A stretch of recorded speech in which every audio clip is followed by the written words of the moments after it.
Hi guys, I'm Adam, and today I'll be going over the intuition behind the shape of SRAC and LRAC curves, together with economies of scale and diseconomies of scale, and how do we actually illustrate these concepts on a diagram.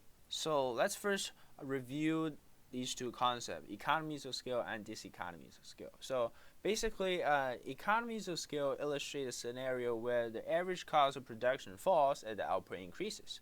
Well, on the other hand, diseconomies of scale reflect the fact that the average cost of production is rising as the output increases. So they are completely opposite concepts, and they make up a long-run average cost curve, as we will see in a minute.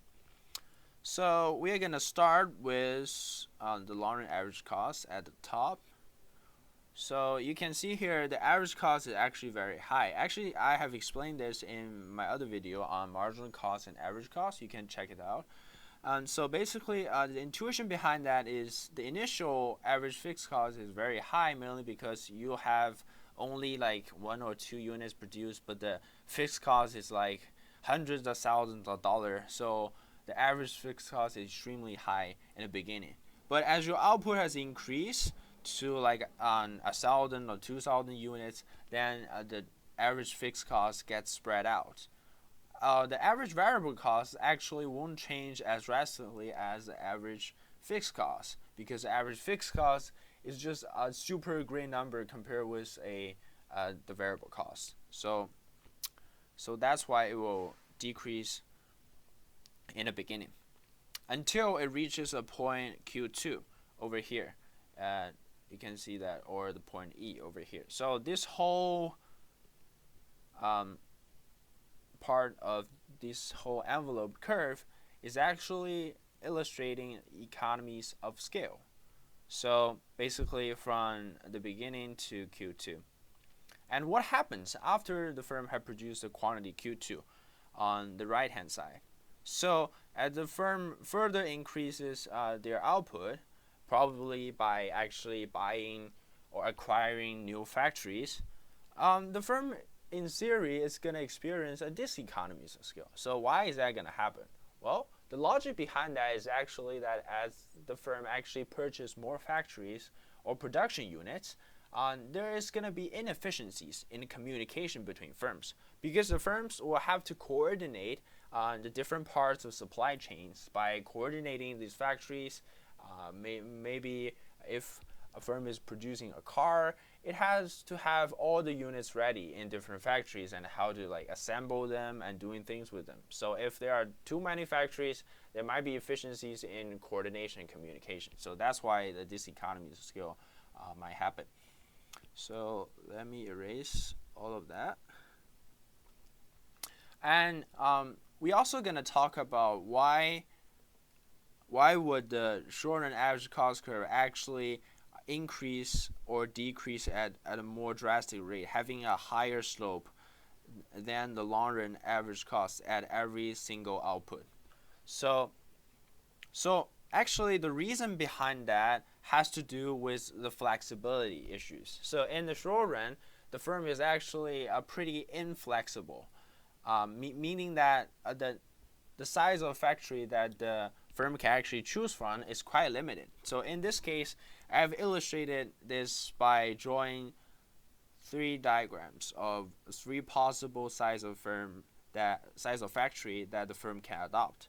So the first one is actually the short run average cost curve 1, which is this blue line outlined here, and the second factory, which is a bit larger, is this black line over here, which is short run average cost 2. And finally, there is a mega factory, short run average cost curve 3, which has a average cost curve outlined in gray.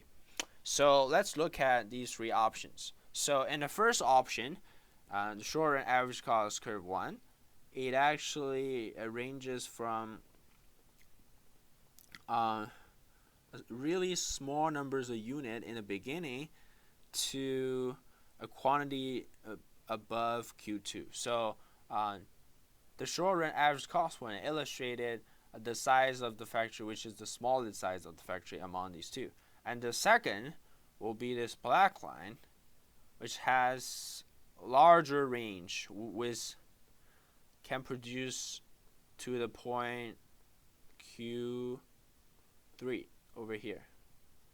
While the mega factory, the short run average cost 3 curve illustrates, is a factory 3 which can produce even more than factory 2.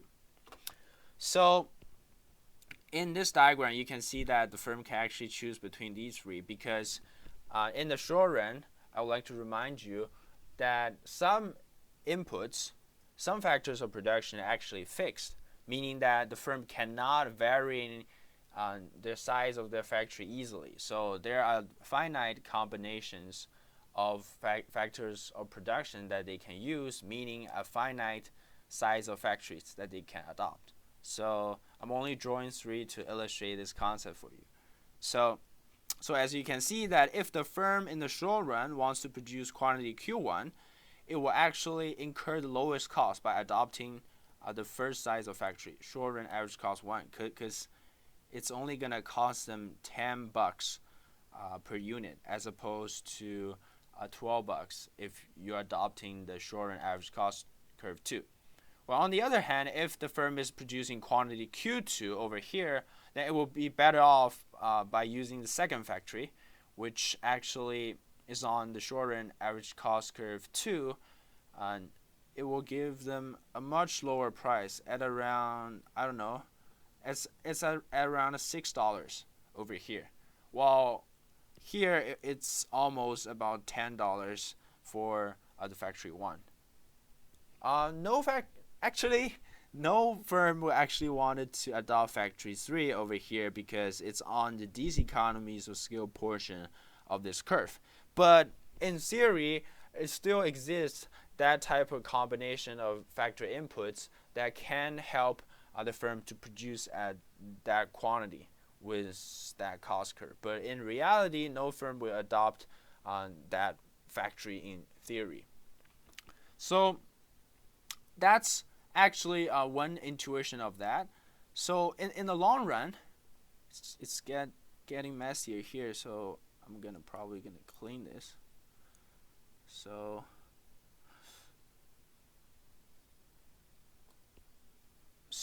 basically, in the long run, the intuition behind that is because of the flexibility in the long run, all factory inputs are variable. So there are infinite amount of short run average cost options all over the place. So they can actually choose between any size of factories if they want. So that's basically the intuition behind why the long run average cost actually has a shallower slope or less steeper slope at each point, because if you add up all these curves, it's gonna actually drive the slope down a little bit with more options for you to pick. So that's one explanation, and I want to show you quickly another explanations of why that is the case. So the reason in the short run the average cost will increase faster compared with the long run average cost curve is mainly because of the inflexibility that I outlined. But you can actually think about factors of production as only 2 factors of production: capital and labor. So in the short run, the capital is basically fixed, while the labor is variable. But since there's only 1 factor of production that is variable in our 2-factor model, when you increase labor by a huge amount without actually changing the machineries, you are not going to actually increase much output. But the cost is going to increase because you have to pay the labor wages, especially if you are in a capital intensive industry. So increasing labor will only actually increase the cost. However, in the long run, because the factors of productions, both capital and labor, is variable, so if you are in a capital intensive industry, you can just drastically increase the capital, which is gonna actually help you increase output without actually increase much average cost. The key here is also flexibility, but it's a different interpretation. I hope you enjoy it and choose whatever interpretation you want. And please subscribe to my channel, and I have a lot of awesome things for you guys in the future. And thank you very much. See you next time.